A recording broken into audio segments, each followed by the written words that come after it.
Greetings. Welcome to Tools for Success Communication Strategies for Healthy Parenting. My name is Karen Furminger. I work in admissions as well as with our parent rep team. We're so excited that you could join Bear Creek.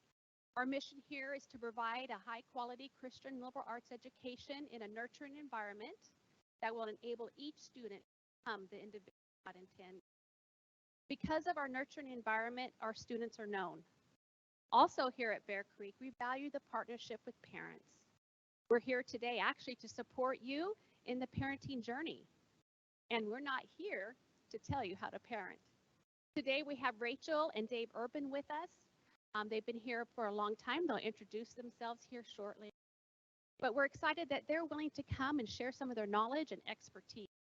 And like I said, they are just able to be transparent and open to their own parenting journey. To get us started, we're going to show you a clip. It's a funny clip. Hopefully your family will not relate to it, but perhaps maybe your neighbor's family will. So take a moment to enjoy this clip before Rachael and Dave Urban.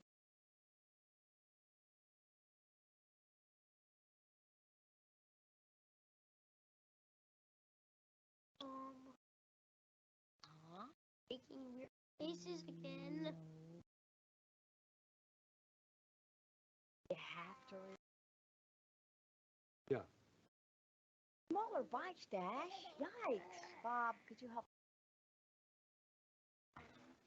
Dash, have something to bother about school? Well, we dissected a frog. Dash got sent to the office. What? Dash got sent to the office again. What? What for? Nothing. He put a tack on the teacher during class. Nobody saw him. They caught you on tape and you still got away with it? Whoa! You must have been booking. How fast do you think you were Bob, going? we are not encouraging this. I'm not encouraging. I'm just asking how fast you Honey! Right. First the car, now I pay to fix the tape. The car? What happened to the car? Here. So, how about you, Vi? How was school?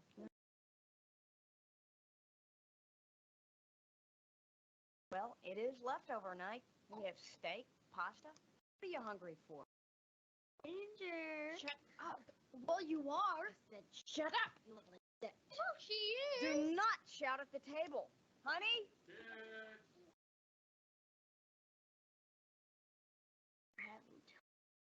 That's it. Stop it!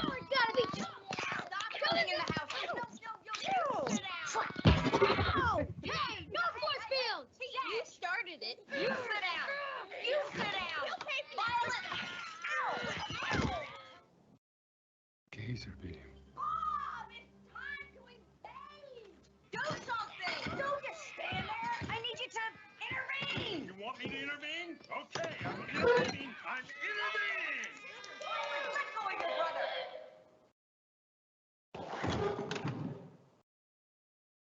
Well, it is time to engage. In fact, we are so excited to be here with you online and have this opportunity to engage on this critical topic of parenting. Now, besides the superpower part, I'm thinking we probably can relate to that, right? Parenting and just our lives in general feel like that. The chaos, the stress, all these things going on, the distractions. And in the middle of all of it, we've got this critical, important, monumental task of parenting our kids. And we just want to talk today about how do we engage in that process in a healthy way where we really partner together and make a lasting impact on our children. I was a pastor for many years, and I was always a little nervous to speak on the topic of parenting. I felt like I could probably jump into anything else from the Bible and whatnot, but parenting was always one of those things that I just felt nervous about because it's so stinking hard, right? It's something that we all have so far to go in, and even today, as our kids are teenagers, I find myself thinking sometimes, gosh, there's still so much to learn about this and learn how to do it well. But it is a journey, and even though I certainly wouldn't consider ourselves parenting experts, because again, it is just so difficult and something you continually learn about, we do have things we feel like God has put on our heart to share with you, because again, parenting is a journey, and we need one another in that journey to be an encouragement and just a share back and forth of good information and help and tips on this journey. So with that in mind, Rachel's going to introduce our family to you a little bit before we dive into some of our content. Thanks, Dave. And here's the fun part too. We know that we have, like Dave said, a long way to go in our parenting. We've learned so much along this journey, but we do feel, as Dave said, just a lot of resources along the way that people have helped us grow in our parenting. So we're excited to share those things with you today. And this is our team. We call ourselves a team. We'll talk about that a little bit later too. Titus is a junior in high school and Megan is a freshman. And Dave, as he mentioned, was a pastor at a point in his career, as well as worked for an organization called Families Northwest that focused all about families and what creates healthy families. And I've been in education, both in schools and then also in children's ministry at a church too for 20 plus years. So we feel like we've definitely picked up tips and tricks along the way. Yeah, and today we do want to share with you some specific strategies we've learned and are continuing to learn about effective, healthy communication with our kids. But we're big believers that before the practical side of it really will make any kind of difference, we need to focus on something a little bit bigger. In fact, it's just the bigger picture of parenting. And we believe that parenting really, first and foremost, is about the long game. If we try to measure our success as parents or the effectiveness of our parenting kind of in the day-to-day short-term wins and losses, how many of us know at best that's a roller coaster, and at worst it feels like you're just constantly getting punched in the gut, right? Because again, parenting is hard, and we're talking about working with other human beings who are messy and full of emotions, just as we are, right? So Rachel and I have learned that we need to take a step back, and before we try to get into the nitty-gritty of strategies and specific things, we need to keep the big picture in mind. In fact, we need to have a vision ultimately for what our parenting is going to be like. You could think about it like the stock market. I don't know if we have any financial advisors among us today, but I know enough about the stock market to know that the old adage of time in the market, not timing the market, really is the healthiest way to approach your financial investments, right? In other words, it's about the long game. It's about making investments over the course of time and trusting that at some point in the future, all of that is going to pay off and pay dividends, right? If we kind of go with the back and forth in the short term of the volatility of the market and all those sorts of things, we're going to pull in, we're going to come back, or we're going to pull out, we're going to come back in, and it's just going to be this stressful, uncertain experience day in and day out, right?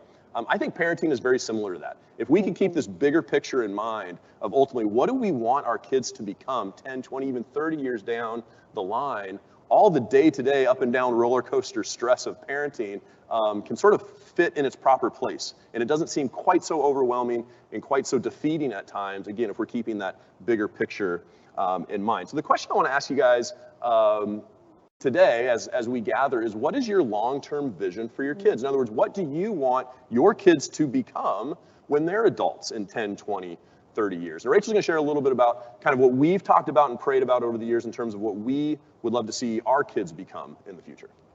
Yeah, and our vision really for our children is, first and foremost, we want them to love God, and we want them to be people of wisdom and strong character. We want them to have healthy emotional relationships with others, just with each other, with us as parents to them, with brother and sister relationship that they have with each other, and then healthy relationships with their spouses one day, with their coworkers someday. So those are huge, important things for us. We also really want to have them have lives of purpose, that they are here on this earth for such a time as this. And we want them to live in that and know that they're here to make a difference in wherever God leads them. And we really want them to have those hearts to put other people first, that it's not just about themselves, that they're looking outward and upward and not just inward.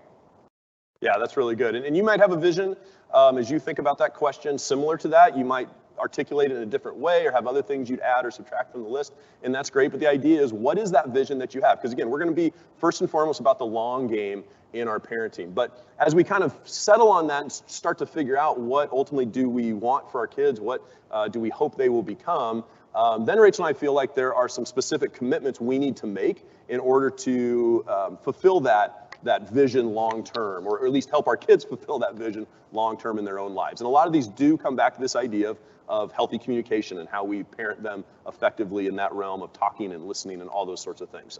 So those are the specifics we're going to dive into. But first, you'll see here these 4 commitments that we just want to summarize for you first, then we'll kind of dive in and break them down a little bit. The first one is that we believe we have to have a commitment to being healthy ourselves, that ultimately healthy parenting and healthy communication starts with healthy parents. And so Rachel's going to start to talk to us about that in just a moment. Our second commitment that we've made is that we will invest in intentional relationship building, that we need to continually be investing in the relationship side of parenting in order for the communication and the do's and don'ts and all that other kind of stuff to be effective. We also believe a commitment we need to make is to participate in active listening, not just listening as a basic concept or skill, but really engage in what we're going to refer to as active listening. And then finally, we believe we need to make the commitment as parents to empower our kids rather than just having a vision for managing our kids. And we'll explain to you what we mean by that in a moment too.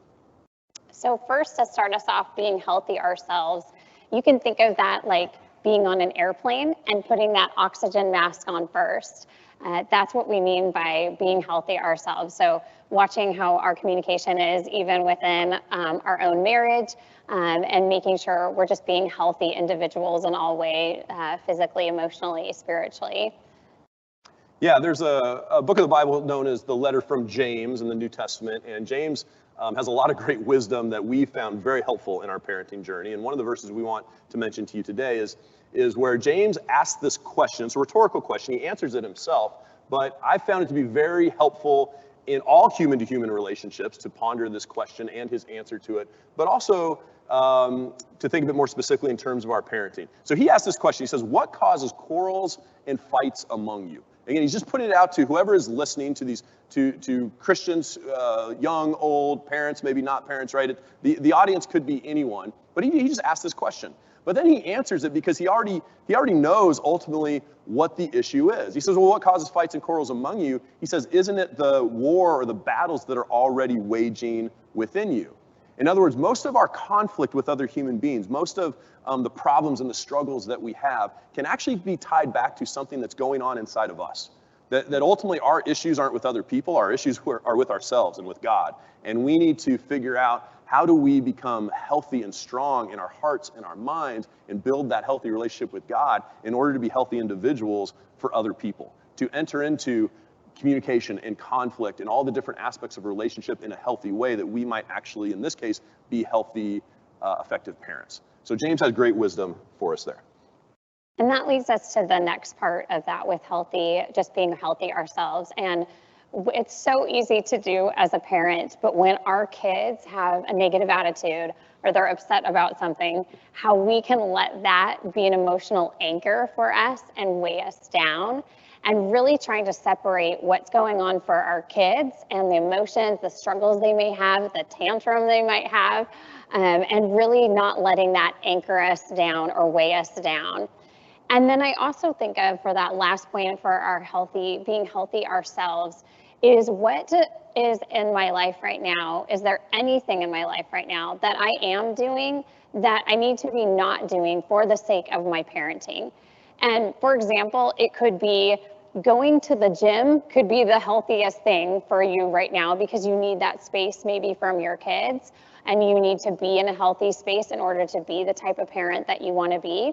But it could be on the flip side, maybe not going to that gym and finding other ways to be physically active so that you can spend that quality time with your kids. So really weighing that out, asking that question, both of yourself and asking your spouse is always great too, to get that feedback too, of like, where do you see that? Is there anything I should be dropping or not doing in my life right now so I can invest in this time with being a parent?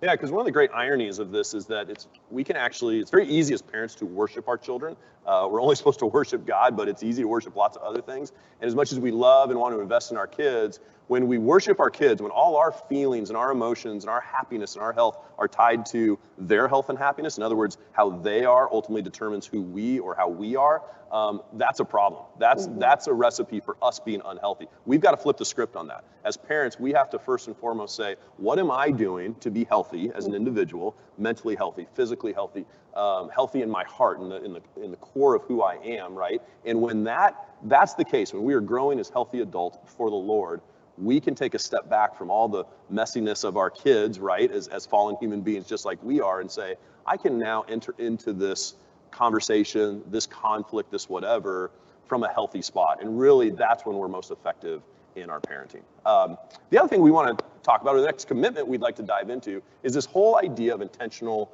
relationship building. This is the idea that the relationship side of parenting has to be paramount, right? It's easy to get in the busyness of life and the craziness of life and the distractions and all the stuff and just kind of boil our parenting down to do's and don'ts and expectations and be here at this time and don't do that and be sure you do this. And of course, that is a part of parenting. We have a responsibility to make sure our kids are on the right track with those specific things. But first and foremost, our kids need to know that we're pursuing them as individuals, that we want to be in relationship with them before we are telling them what to do or trying to train them in a certain way, right? Because that's the whole point. Parenting, first and foremost, is a relationship. And here's what I've discovered, the old adage is true, that rules without relationship lead to rebellion. It's just our human nature when we're given expectations from people, when we're told what to do, but we have no relationship with that source.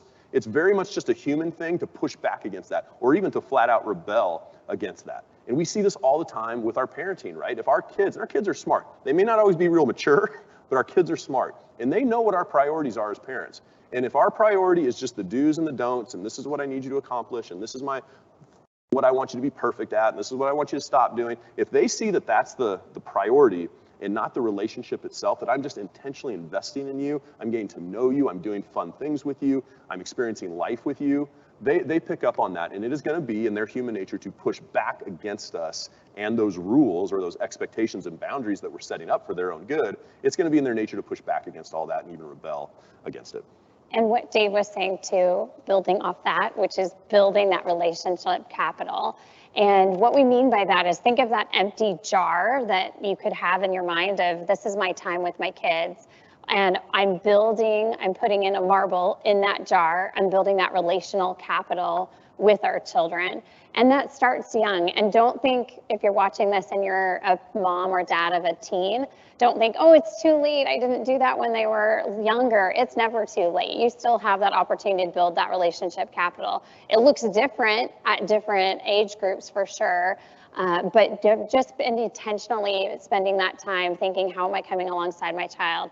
So I think of things when our kids were younger that we did that just really built that relationship, whether it was walking to the library. We lived in a city where we could walk up to the library. It was so much fun. Our kids still remember that time, taking hikes, playing board games, all of those things that built into that relationship with our children that just really helped our children know we're there for you, we love you, even playing fun, silly games like hide and seek.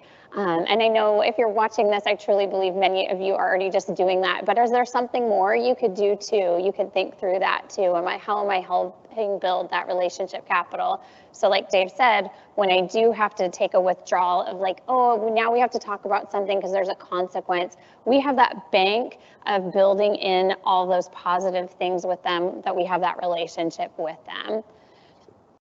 One of our big ones I would also say with that we talk a lot about too, is that dinner time.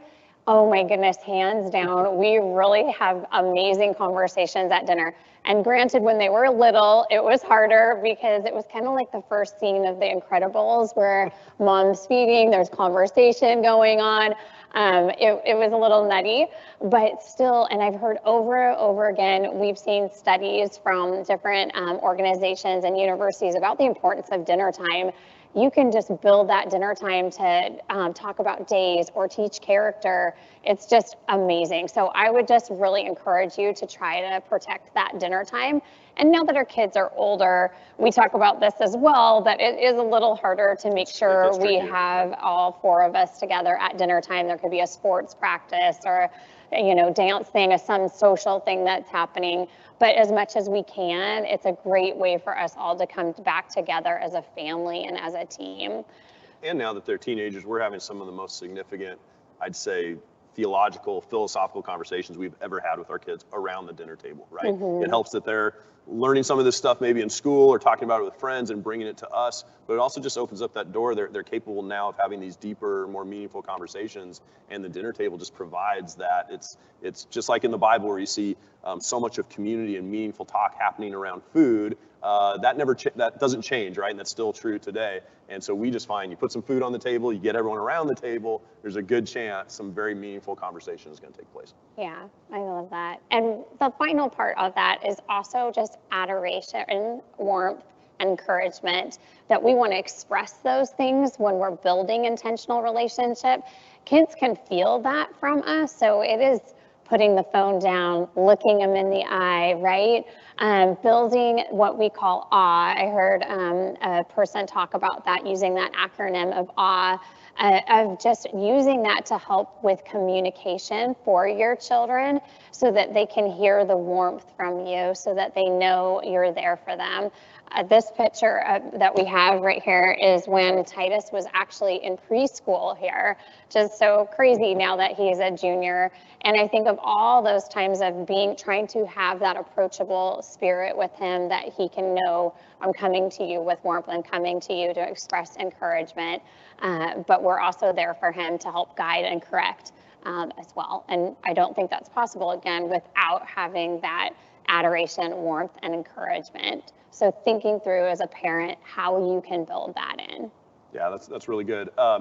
One final note we kind of want to make on this whole idea of intentional relationship building is we're believers that this is both a proactive thing and a reactive thing, all right? And we typically think of the reactive as a negative, but we found, especially as our kids have gotten older, that the reactive is almost just as important. So of course, Rachel gave a lot of great examples of how we can proactively invest in our relationships with our kids. I remember a time when my daughter had Friday lunch off when she was a lot younger, and I had work off on Fridays, and so we just made it a date every Friday to go out and have lunch together at Mod Pizza or something like that, and just for the sake of the relationship, right? I wasn't grilling her on anything or trying to solve some problem, big world problem, or get her to do something for me. It was just for the sake of spending time and building the relationship. And I'm sure you've got many examples of how you do that with your kids as well. But one of the things we're realizing, especially as our kids get older, is that there's a reactive side to this. Sometimes our kids want to engage in conversation and engage in that relationship building completely on their terms. In fact, when they become teenagers, it's pretty much a guarantee it's going to be all on their terms. But we've come to accept that, and that's okay. And we need to respond, be reactive to those moments when they're ready to go there. They're ready to have that conversation. They're ready to finally open up about something. Unfortunately, when they get 15, 16, 17 years old, it's usually like at 11 o'clock at night, or sometime where we're just so dead tired and you're like, no, we need to stop this day.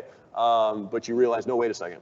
This is about the relationship, and my child's going to know right now that as I press into this, as they're pressing into it as well, that the relationship is going to be built, right? Now, that doesn't mean we have to, or we can drop everything every single time our kids want to talk or need to dive into something or spend quality time together. We know that that's not possible at all times, but the more we can have that vision for both proactively and reactively building into that relationship, seeing our parenting first and foremost as the relationship before all these other things that we want to accomplish with them, it's just going to be better for our communications, it's going to be better for our relationship with them, and for fulfilling, again, that long-term vision that we have for what we want them to become. That's great. This goes on to our next part of our commitment. It's the third one in our talk, that it's active listening. And we find this comic very hilarious. It's Gary Larson, and he had cartoons that he did in the 90s that are very funny. But this one is what we say to dogs. And here's the owner. He's like, okay, Ginger, I've had it. You stay out of the garbage. You understand, Ginger? Stay out of the garbage or else. And then it shows what they hear. Blah, blah, blah, blah, blah, Ginger. Blah, blah, blah, blah, blah, Ginger. Blah, blah, blah, blah, blah, blah, blah, Ginger. And we laugh because we feel like that is oftentimes what our kids are doing, and hearing us talk to them and try to engage where they're listening and they're just hearing their name, and not really hearing everything we're saying. And on the reverse, just us having the ears to hear what they're saying to us, to really hear what's on their heart and mind. So that active listening piece, so crucial in our parenting. Yeah, to Rachel's point, I mean, it would be nice to make ourselves believe that our kids are hearing everything we're saying. The reality is we know they're not, right? They're not always paying attention. They're drowning things, or things are being drowned out from other noises and whatnot, or just their own lack of attention, right? Who knows? But the reality is that might point us to a truth that we need to grab hold of as parents, as uncomfortable as that is, and that we need to maybe stop talking and start listening more than we talk. Again, we're going to go back to our friend James here in the New Testament. James has this very straightforward admonition to us as human beings, and perhaps for some of us as followers of Christ as well, where he essentially says, you need to be slow to speak and quick to listen. All right? In other words, relationships are built on a desire to understand the other person and listen for what they want to share and let you know about them, than you just telling them everything you want them to know. Right? And really the key to that is that listening to understand, as Rachel mentioned, right? Oftentimes I think human nature puts listening into this category of, I'm just going to try to be quiet until you shut up, right? That's usually how we define listening, at least if not mentally in our practice, that's what we tend to do, right? James is talking about this idea of, hey, you know what? When he says be quick to listen and slow to speak, what he's really saying is you need to understand one another. You need to listen in such a way that you're not just waiting to respond, you're really wanting to understand. What are you saying? What are you feeling? What's your worldview in this? What are you trying to get across about who you are and the problems that you're facing, whatever the case may be. And when we get ourselves to just maybe talk a little bit less with our kids and put more of a focus on listening, we found it's amazing what can happen as a result in that relationship and in the effectiveness of our communication. One of our favorite things to watch as a family is the musical Hamilton. I'm sure it is for many of you as well. And there's a song in there where Aaron Burr is singing to Alexander Hamilton in those famous words, speak less and smile more. Now the rest of the song isn't great advice for parenting, but if you just remember those words from the musical, speak less, smile more, right? This idea that, hey, why don't you just kind of cool it a little bit and let the other person really share their heart. Let the other person really tell you what's going on for them and make that the priority, understanding where they're coming from. Again, our relationship goes up, and the effectiveness of our communication in our parenting relationship, I think, goes up as well. And with that, whether your child is a young preschooler or they're a teen, giving that feeling a name of what they're expressing can help people know that you're listening to them. So if, as a child, if Megan came in and she was very upset, I don't know why she's upset, but saying, oh, you seem upset, you seem frustrated, those just help a person know. I feel recognized when somebody says, oh, I can tell that made you sad. You can start to feel that that person heard you. So really trying to give that feeling a name. And then learning and understanding their personality and temperament is really important in that active listening piece. Our kids, Titus and Megan, are very different people. If you have more than one child, I know you can relate to that too. And we're different people too. Dave and I are different people too. And so really paying attention to that personality and temperament. If you were able to join us for any of our Tools for Success talks, Kristen Gephardt, our lower school division head, did a great talk on personalities that I encourage you to check out that really talks about that. We also have this book that we've referenced, that's the Grown-Up Guides to Kids Wiring.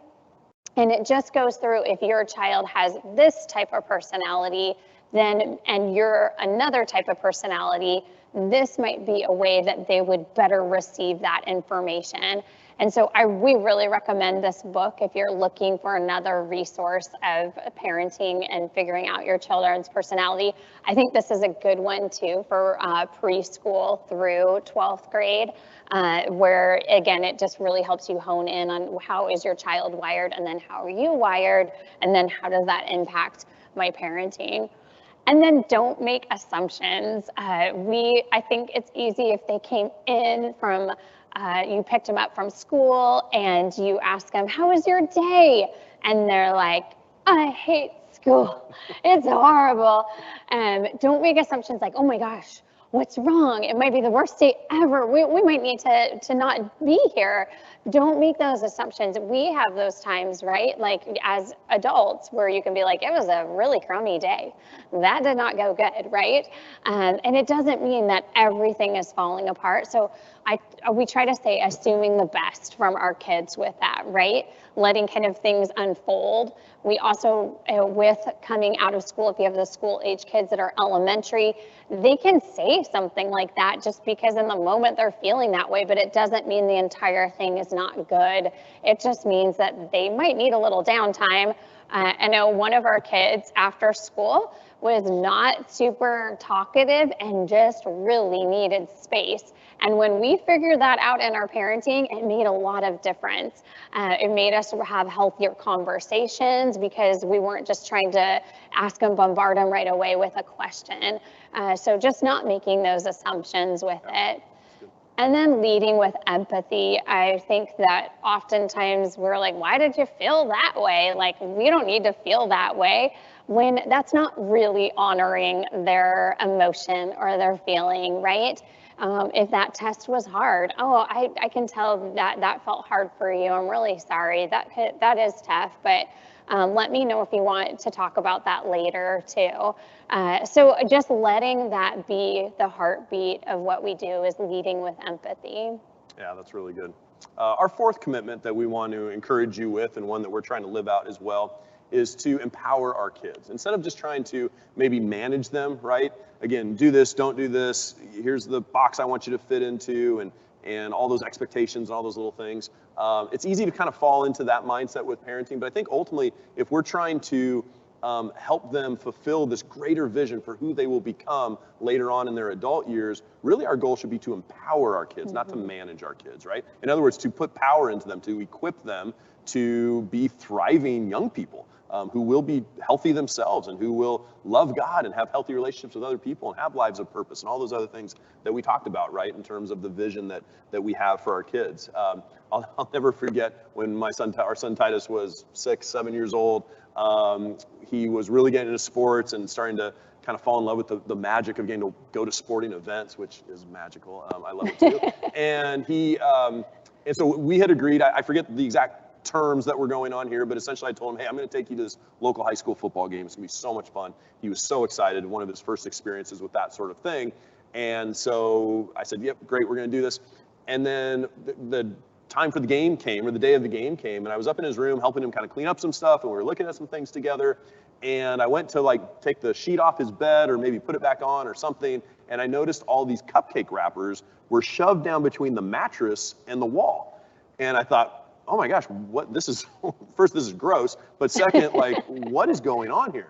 And then I realized, oh yeah, Rachel and I had told him like 2 days ago, hey, you need to stop eating all these cupcakes, right? We had made cupcakes for something, there were a bunch of them. He was really the only big cupcake eater at that point in the house, right? And he just wanted all of them. We said, you gotta stop, no more cupcakes for a while. So he had figured out how to sneak cupcakes into his room, and he thought in his 6-year-old mind, the best way to cover up that,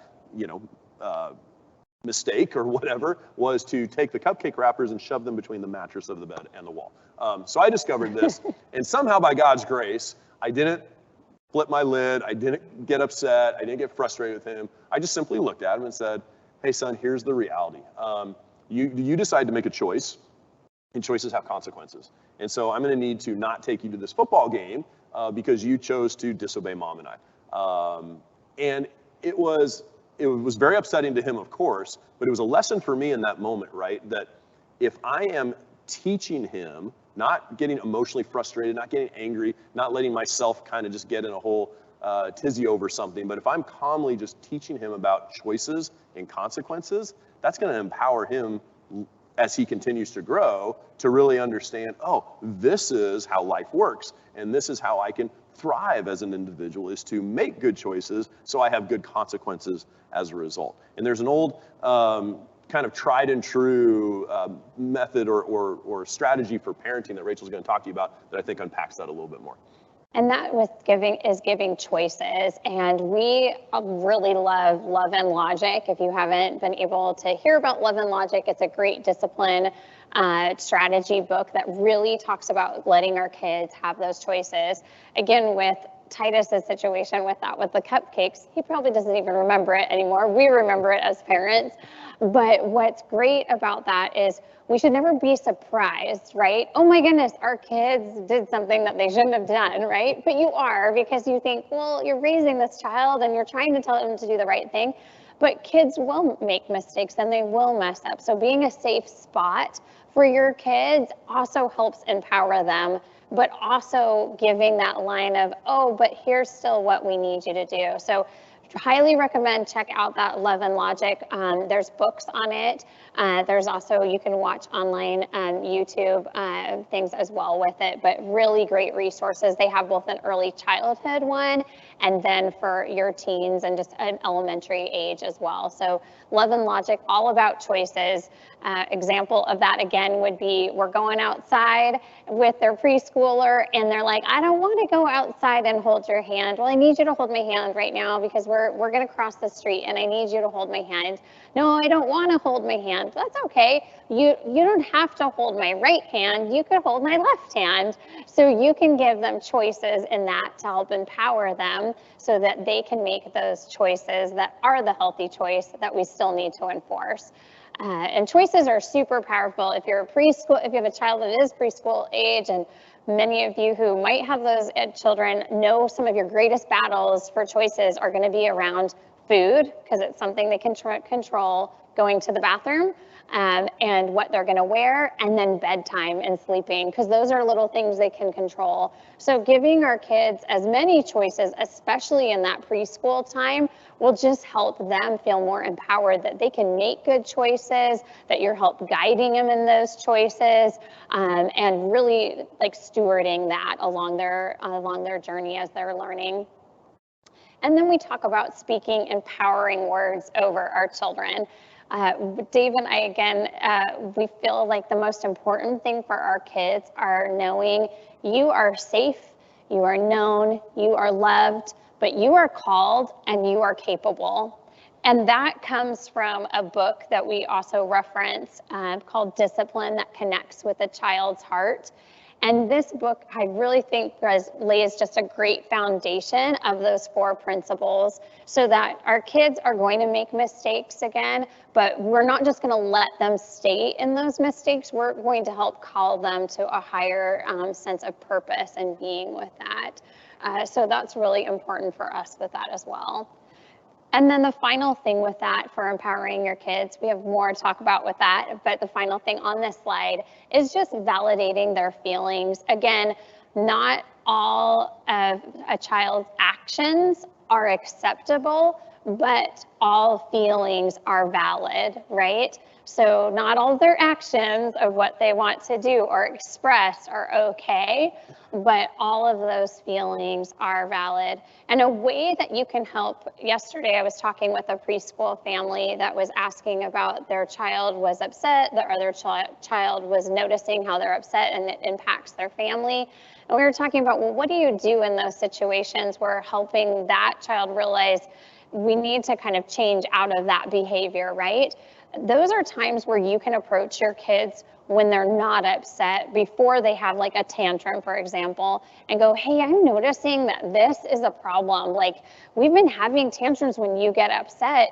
What do you think we can do about it? And even at that 3, 4, 5 years old, they're able to start thinking through, maybe I could do this. And if they don't have ideas, you can always come up with some ideas too that you think would be healthy choices. Like, you could walk away. You could come find me. We could walk together outside. Maybe a breath of fresh air would help. So just letting our kids know that we're trying to validate their feelings and emotions, but also realize that not all of those behaviors are acceptable.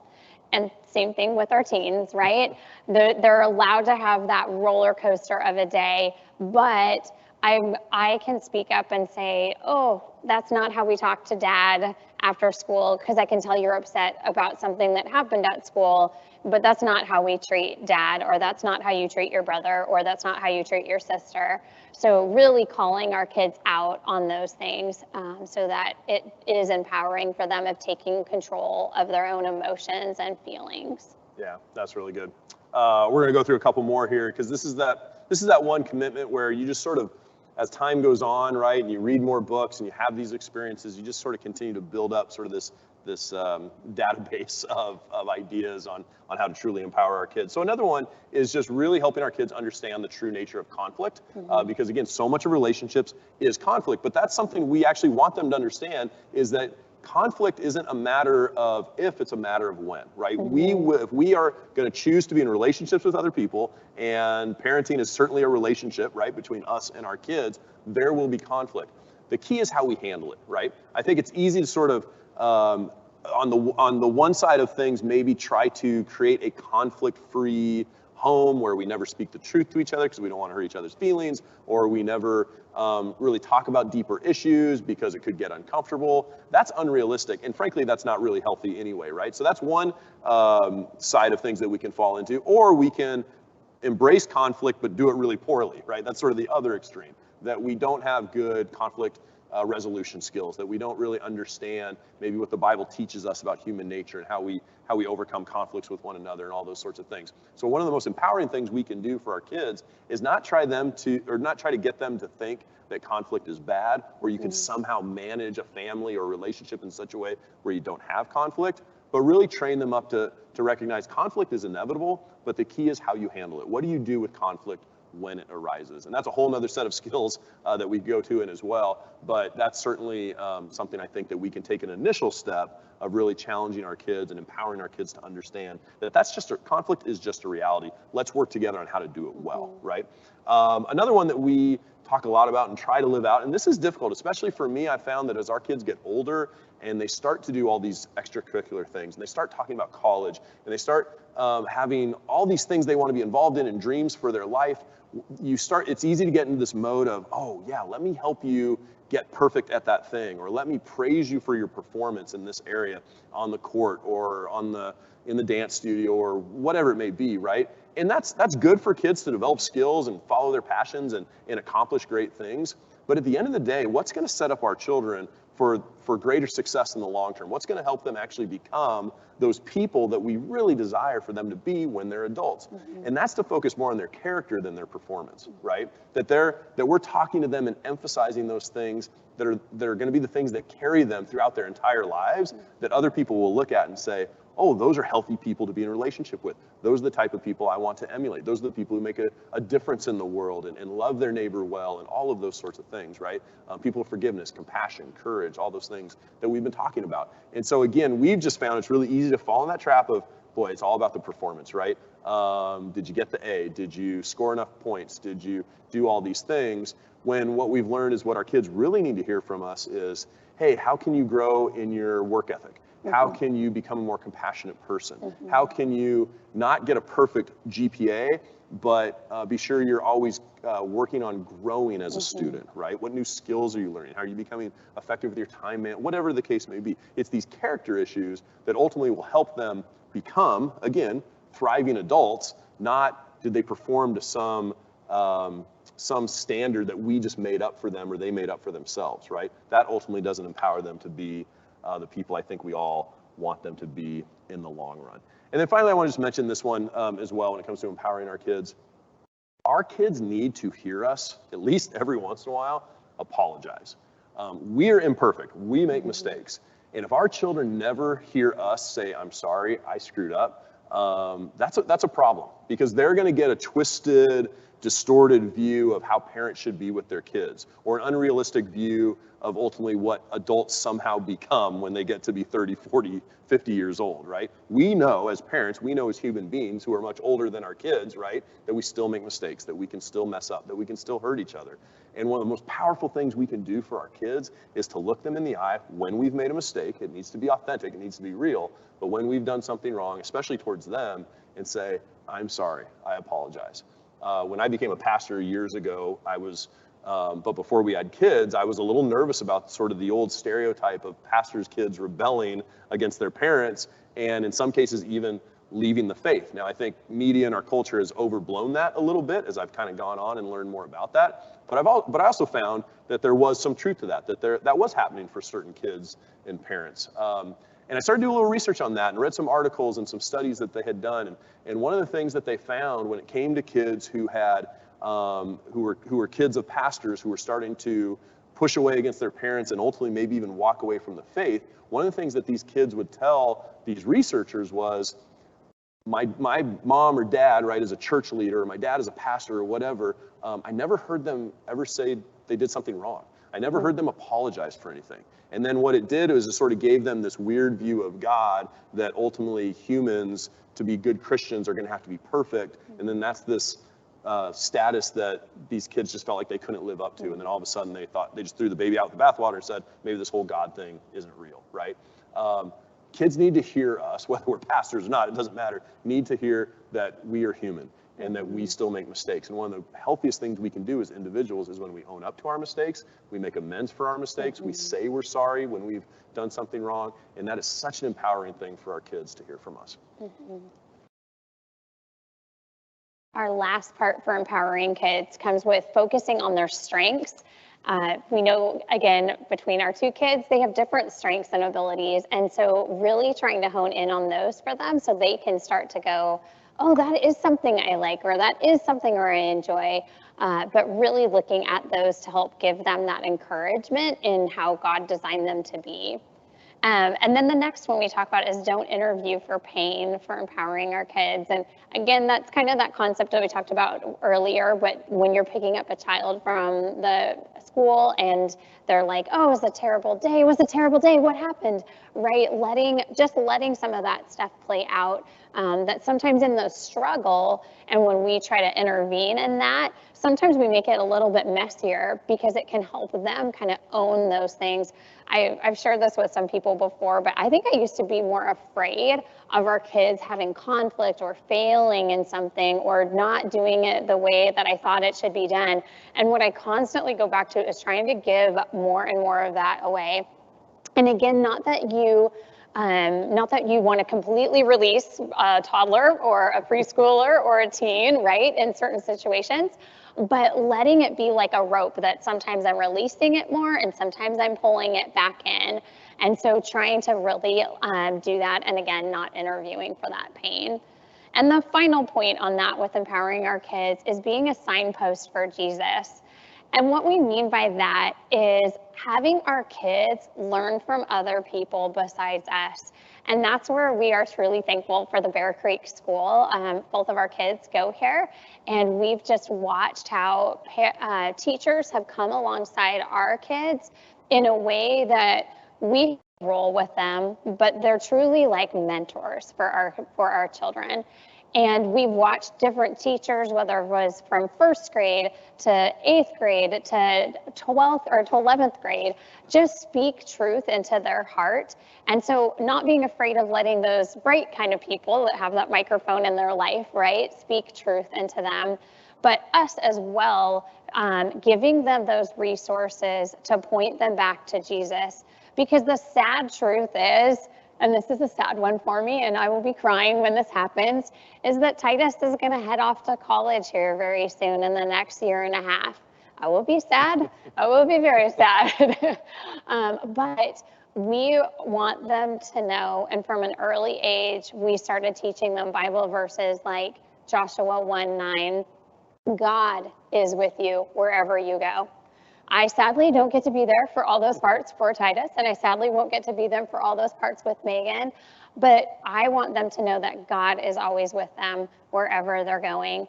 And it's also teaching them to see God at different places. So we've done that when they were little, where we would just read the Bible in front of Titus and Megan. I always remember in the morning when we had a quiet time reading our Bible, trying to make that a habit where Titus and Megan would see that. And we'd have Titus crawling up because he was more of an early riser, and he would grab his little kid's Bible. And not that he was totally reading the Bible at that point, because he was only 3, but he would just like look through it, giving him, again, that signpost that mom and dad are looking to Jesus to help be the best parents that we can be for them.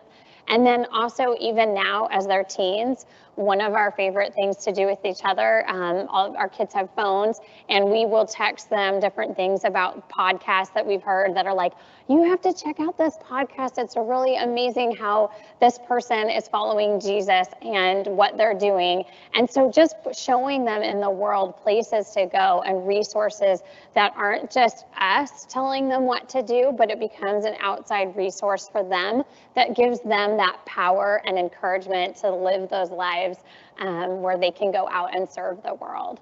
Yeah, amen. That's really good. The reality is, your kids need you, our kids need us, but at the end of the day, they need Jesus even more. They need the Lord in their lives to be able to become a complete human being, to be redeemed from their fallenness, to ultimately have an eternal destination and purpose for their lives. And so we're given the opportunity to help steward them and empower them and love them and build relationships with them, but ultimately it's for that greater purpose. It's to point them and launch them towards a life of following Jesus and making a difference in the world for him. So just to kind of look back on really quick these commitments that we have. Oh, actually first we'll jump into some resources, sorry. Oh, and wait, don't worry. We can look at some of these resources. Some of them I referenced are not listed in here, like the discipline that connects with a child's heart, or the grown-up guide to kids wiring. Those are both additional ones, but these are just some that we've read that we really love. The You Can't Make Me, But I Can Be Persuaded one is a great one if you have strong-willed kids in your home, and also just great parenting advice in there too about how to empower them or to also engage cooperation too. Raising Boys and Girls by David Thomas and Melissa Trevathan down in Nashville. They do a podcast, and it's a great one on various parenting issues with various ages. Parenting Great Kids by Meg Meeker, who's a pediatrician, and then Focus on the Family. They have both a regular podcast and just a parenting podcast as well. So those are just some of the resources that we've found that have been really helpful for us that get us thinking about these various issues in parenting. Yeah, absolutely. You can never learn too much about parenting because, again, it's hard, and it's one of the hardest things we'll probably ever do on this planet, but it's the most meaningful and important things we'll ever do as well. So we encourage you to keep learning and checking out those resources. And again, just as a reminder, these 4 commitments, right? It's all about ultimately fulfilling this bigger vision that you have. I asked you the question at the beginning of our time together, what's your long-term vision for your kids? Who do you desire that they would become 10, 20, 30 years from now? But it's these smaller commitments that'll help us get there, right? So committing to being healthy individuals ourselves. Are we becoming the right type of people to be able to have healthy relationships with our kids and have healthy communication with them? This commitment to intentional relationship building, that we're always putting the relationship first before all the other smaller little things that we know we have to deal with and teach them and get them to do and correct them with and all of that. Of course, that's part of it. But the relationship's got to be first and foremost, right? Rules without relationship will lead to rebellion. Let's start with a relationship and have everything flow from that. Our third commitment to active listening. Again, this idea that we believe that listening isn't simply just keeping our mouth shut until the other person stops speaking, but that God wants us to really try to understand what our kids are telling us so that we can be more effective in how we love and build a relationship with them. And then finally, like we've just been talking about, empowering our kids rather than just trying to micromanage our kids and make them look and act and be a certain way, right? Ultimately, we want to empower them to go and become the individual God desires them to be. And I know this is a lot of information today. We're so grateful that you joined us for this. Again, we don't consider ourselves parenting experts. We're just on the journey of parenting with you, and we feel really blessed and fortunate that we could just share a little bit of what we have learned over the years and that we're still trying to learn and apply in our own lives. But what I'd encourage you with is to just maybe jot down or think through 1 or 2 things from this talk today that you could start to really implement right now, right? We know from research that if you don't start to put something into practice immediately, you're probably going to lose it and it won't have as much of an impact, right? But we gave you like a million things to consider today as well. So I think there's something in between there for all of us to just say, you know what? I've never thought about what I want my kids to become when they're in their 30s or 40s. Maybe I should start to think through and pray through that vision and what God would have me have that for my kids, right? Maybe it's something really practical in terms of how you'll start to communicate with your kids after school and giving them space and not interviewing for pain, but just kind of taking a step back and letting them sort of process and go through things on their own and just being ready to coach and respond as they need you to, right? Whatever it is, we want to encourage you. Maybe pick 1 or 2 things you can start to think through, pray through, apply right away. And then we just want to encourage you by closing in prayer and praying for you today, which I have Rachel do here in a moment. We're just so grateful that you tuned in with us today. Thanks for allowing us to share a little bit of our hearts with you. Let's pray. Jesus, thank you so much for this opportunity to speak today. And Father, I just pray blessing over each and every parent that is tuned in today, that's listening online. Lord, I know that there is so much to parenting, as Dave just said, and it is such a big job. Lord, give us grace in the parenting journey. Lord, go before us in every way. I pray blessing over what is spoken today. And Lord, I just pray that you would give us the knowledge and wisdom of what to do, and then the courage to do it. So Father, I pray with that. And thank you again for this time. Thank you for allowing us to be able to speak today. In your name we pray. Amen. Amen. Amen. Amen. Thank you so much. That was a No. wealth of knowledge shared today, and I do appreciate us, working to apply it. I need to do the clicker.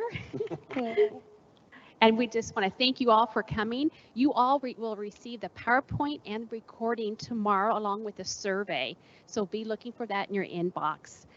Real quick, we want you to know, I know Rachel referenced the previous tools for success. You can go here to find all the recordings on our past seminars, and once you get to our YouTube channel, you can keep looking around, and there's an old Love and Logic one on there as well. We might be doing Love and Logic next year as well.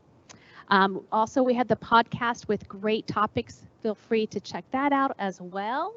I did want to show you all this. This is our last tools for success. We still have more resources for you.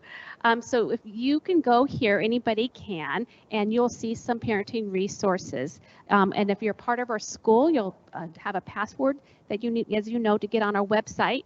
And you have Access is another wonderful resource with many current topics, especially for the teens.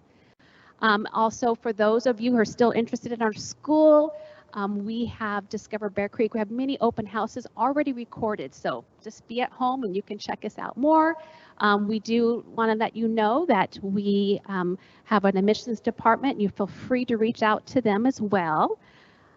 And also we have tuition assistance, so never let money be an issue for you. So do check out our admissions page to learn more about that. We have scholarships as well.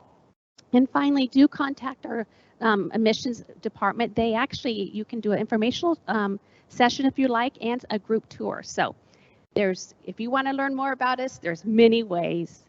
Again, thank you so much for coming. Have a good day. You guys have 4 more minutes left. We were going to finish at 1, but we got done early. So thank you for taking time during your lunch to join us, and you have a blessed day.